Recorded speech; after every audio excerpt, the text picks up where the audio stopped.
আচ্ছা দাঁড়াও, ছবি তুলে দাও।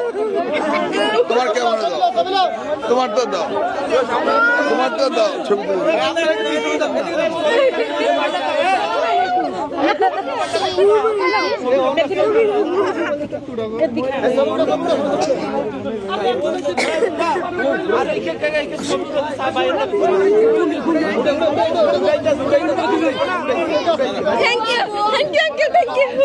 ভালো করে লেখাপড়া করো,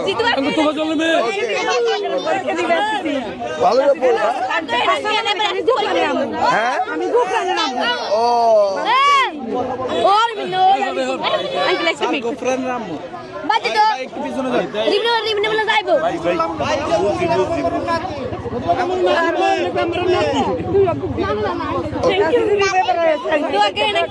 ভালো করে পড়ালেখা করো।